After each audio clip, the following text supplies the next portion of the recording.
ప్రతి అక్షరం ప్రజల పక్షం. HR9 న్యూస్ టీవీకి స్వాగతం, సుస్వాగతం. నేను కలియడము జాతీయ స్థాయి నాయకులతో నా పరిచయాలు కానీ ఇంకోటి కానీ రెండోది ఈతో నేనైతే అప్పటికే ఫిలప్ చేస్తున్నాను. ఈతోనైతే నేను బడిలో ఉండాలనుకుంటున్నాను. మీ అభిప్రాయాలు ఏమి అని తెలుసుకునేకే పోయినానే కానీ మేము చూస్తే ఆ జాతీయ స్థాయి నాయకులు కూడా కావాలంటే నేను హిందూపురంలో తీసుకువచ్చి మీటింగ్ ఏర్పాటు చేస్తాను. వాళ్ళు కూడా నా గురించో హిందూపురం గురించో తెలుసుకొని ఒకవేళ నేను గెలిచిన తర్వాత వాళ్ళంతా నాకు అండగా ఉంటారని నేనైతే ఆశిస్తున్నాను. ఎందుకంటే ఇప్పుడు గత 40 ఏళ్ళ నుంచి మీరు చూశారు హిందూపురం ఏదైనా అభివృద్ధి చెందిందా, ఉందా, లేదు. ఇప్పుడు నా ప్రయత్నం ఏంటంటే ఏదో హిందూపురం చేయాల. ఎందుకంటే 62 ఏళ్ళు వయసు తర్వాత నేను ఏదైనా మంచి పని చేసుకోతే మా కుటుంబం కానీ హిందూపురంలో చిరస్థాయిగా నా పేరు నిలుస్తుందని ఒక తపన తప్ప ఇంక వేరే ఉద్దేశాలు అయితే ఏమీ లేదు. కాంగ్రెస్ పార్టీ ఒకవేళ టికెట్ అమ్మ ఆ రోజు 136 మసీదు ముతోళ్ళీలు మెంబర్లు వాళ్ళ ముందర నేను మెసేజ్ ఇచ్చినాను. ఏమని ఇచ్చినాను? వాళ్ళు కాంగ్రెస్ పోండి అని కొందరు వైసీపీ పోండి కొందరు. దాని తర్వాత నేను ఒక మెసేజ్ ఇచ్చినాను. నాకు ఎవరు బీఫామ్ ఇస్తే వాళ్ళు వెనకంటే నడిచేకి సిద్ధమని ఆ రోజు చెప్పిన. అదే మాటపై నేనున్నా. సభకి పోలేదంటే సభకు పోవాల్సింటే నా దగ్గర బీఫామ్ ఉండాల.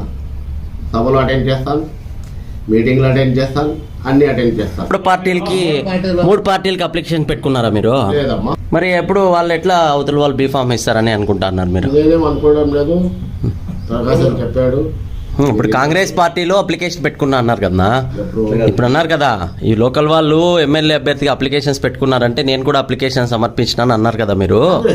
కాంగ్రెస్ కదే.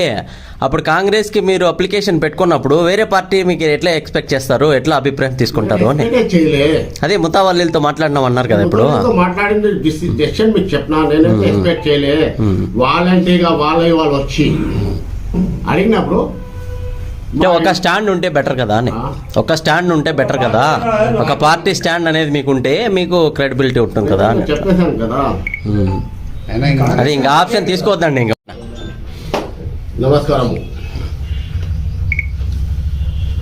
హిందూపురం అభ్యర్థిగా కాంగ్రెస్లో ఫారం ఫిలప్ చేసి నా అప్లికేషన్ పెట్టాను. హిందూపురంలో ఎమ్మెల్యే టికెట్ కాంగ్రెస్ తరపు నుంచి నాకు కేటాయిస్తే 2014లో కాంగ్రెస్ నుంచి పోటీ చేసినాను. ఆ నమ్మకం అయితే నాకు గట్టిగా ఉంది. వీళ్ళకి నాకు కేటాయిస్తే ఈ కాంగ్రెస్కి వైభవం హిందూపురం నుంచే మొదలవుతుంది. నేనైతే పోరాడతా, ఘన విజయం సాధిస్తా.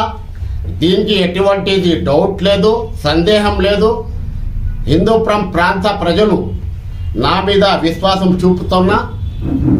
ఈ సందర్భంలో నేను వెనకడుగు వేయను, నేను ముందుకు వెళ్తానని మీకు నేను మాటిస్తున్నా. అయితే నా బ్రాండు